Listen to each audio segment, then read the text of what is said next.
Depuis de nombreuses années maintenant, je parcours le Grand Ouest des États-Unis. Pendant des jours, le long de milliers de kilomètres, j'ai sillonné les États américains.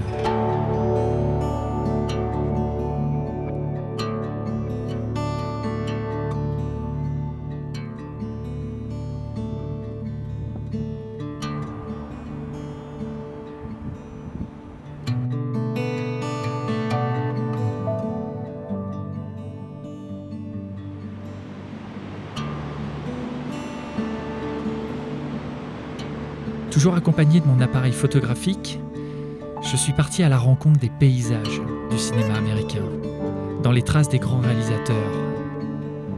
John Ford, Terrence Malick, Paul Thomas Anderson, je me suis immergé dans les décors naturels des films.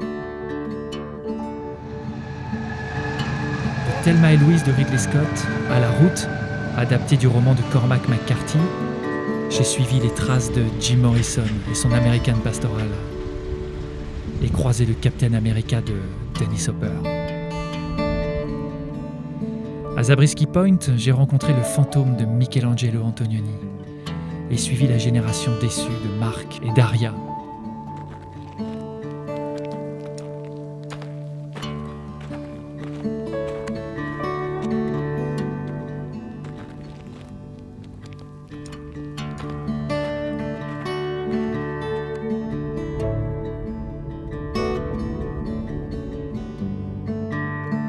Aujourd'hui, je voudrais partager avec vous ma dernière prise de vue en argentique sur le sol américain.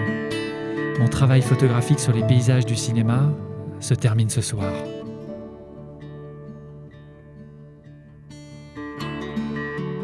Ce travail, je l'ai depuis toujours réalisé avec de la pellicule argentique Velvia et un appareil Fuji panoramique 6-17, comme pour me rapprocher du format cinémascope.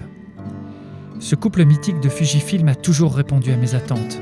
100% manuel, une optique de chambre, une pellicule contrastée et saturée, peu sensible, exigeant beaucoup de lumière, ou des temps de pause très longs, permettant surtout de réaliser des tirages de grande taille. Je fais mon sac pour la dernière fois avec cet appareil, car ce soir, après ma dernière photographie, je passerai au 100% numérique. Et dépêchons-nous car la lumière est en place et le temps presse.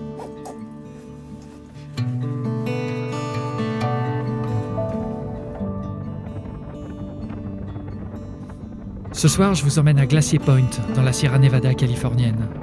Le plus beau point de vue sur la vallée de Yosemite, pour vivre un coucher de soleil magique et faire une dernière photo argentique pour clore mon sujet sur le cinéma américain.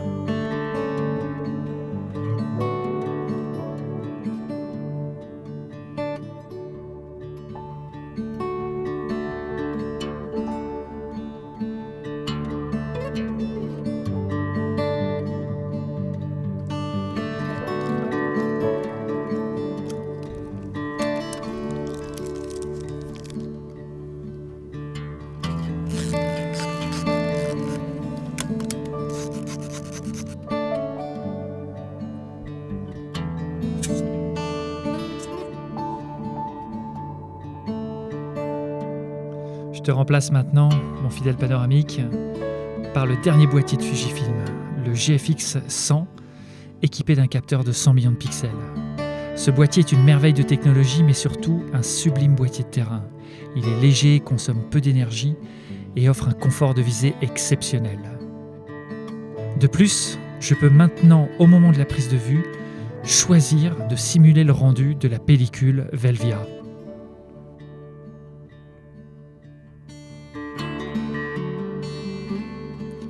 De retour au studio, une fois devant mon ordinateur, je vais lancer le programme Capture One pour optimiser mon fichier numérique GFX.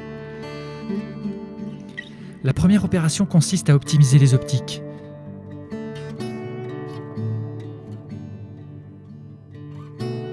Ensuite, dans l'outil caractéristique de base, si je ne l'ai pas fait au moment de la prise de vue, je pourrais demander au programme d'appliquer sur mon image un rendu Velvia.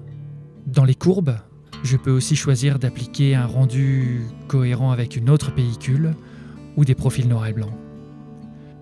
Dernière opération, plutôt que d'avoir à recadrer mes images en panoramique, il ne me reste plus qu'à les assembler pour retrouver les tailles de fichiers que j'obtenais avec mon 6-17, des fichiers de 20 000 pixels de côté.